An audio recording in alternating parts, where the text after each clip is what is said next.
Hi guys, welcome back to my channel. I'm so happy you're here. As you guessed it from the title and the little introduction, this week we're doing keto meal prepping and I'm gonna show you how I do it.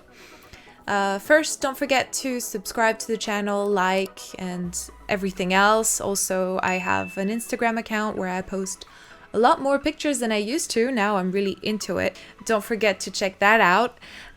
All the recipes that I've included are going to be linked in the description, so you don't have to take notes while looking at the video.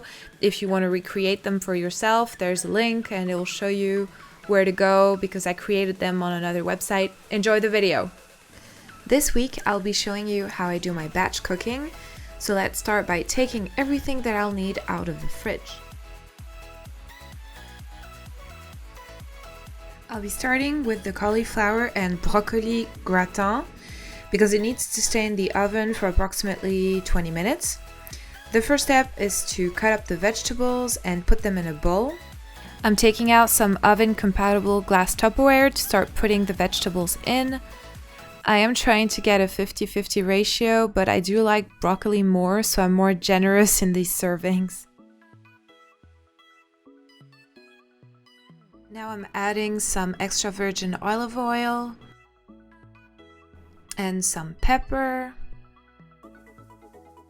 a mixture of herbs, and some dried basil, and finishing that off with some pink salt.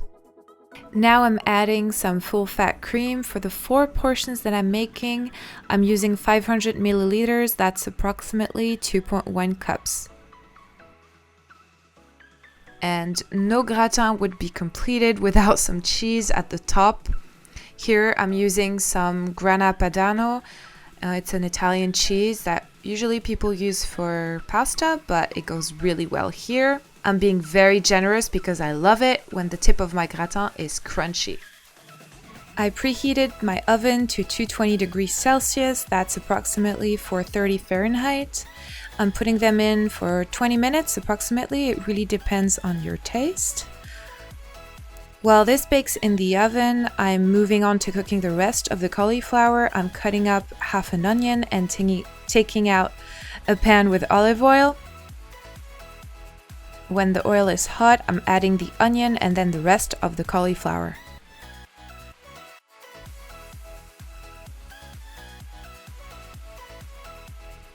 You can see me adding some salt and pepper. I'm sorry for the camera angle, it's not too great. I did lower the heat a little bit so that it doesn't burn. While this is happening, I'm gonna prepare my steaks. I'm taking out another pan with olive oil as well and cutting up the rest of the onion. I'm multitasking and adding spices to the cauliflower. Here I'm using the same ones as for the gratin. I'm preparing the meat by adding my grill mix. It has no preservative and is perfect on keto. I'm gonna be using my full fat cream again for the vegetables and the pepper sauce for the steaks.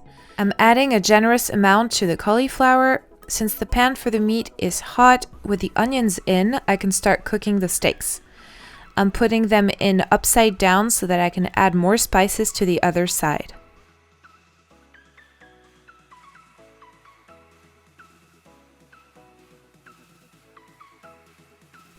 Since this is a pepper sauce, I'm adding plenty of peppers in there. Once again, it really does depend on your taste and I absolutely love having a lot of it. I'm taking out some dry wine that I had lying around to add to the sauce. The alcohol will evaporate and just leave the wonderful taste of white wine. Moving on to another recipe, I'm cutting up a bell pepper and a zucchini to grill them. I'm seasoning it with pepper and salt. I do have a problem with my salt grinder. It's really not working and it's driving me insane. That's what you get from buying things on AliExpress. Once again, I'm adding my usual spices. Here I'm adding some thyme, mixing it all up together in the bowl. I'm taking out yet another pan and heating it up with olive oil. Once it's hot, I'm adding the vegetables and mixing from time to time so that it doesn't stick. Let's see how the cauliflower and cream are doing. I don't usually follow specific recipes, so I do need to taste to see if it's ready. Hot, but ready. Same for the pepper sauce. I'm tasting to see if it's to my taste and if I need to add anything else. Here, it's all good. It's been 20 minutes, so I'm taking out the gratin. Whoa, so hot. Now, let's get everything into some containers for storage. I really like these IKEA 365 because you can use the same lids on plastic or glass containers, and they're so versatile, how do you say this? Versatile and easily stackable. Just a little tip, don't close them up until they're cool, because otherwise you might damage the container or even crack the glass. Trust me, I have done this before. And we're done. This whole process took me 45 minutes. By using the cooking times of some recipes to do other ones, I really optimized everything. Now, when it's time to eat, I can take out a meat with vegetables and add a salad and cheese for a full keto meal. Sometimes I do cook during the week when making an omelette because it is so much better when it's fresh. I really hope you enjoyed watching me cook. I sure as hell did not enjoy editing this video while fasting. And that was it. Did you enjoy the video? Let me know in the comments down below. And if you have any video suggestions for me, also put them down below. Also, don't forget to like and subscribe and share and everything, because, you know, it really does help. It lets me know that you like the content and you want to see more. And also, yeah, I told you about Instagram already, but you can get a little sneak peek if you get on there. Anyway, thank you for watching till the end, and I will see you next week.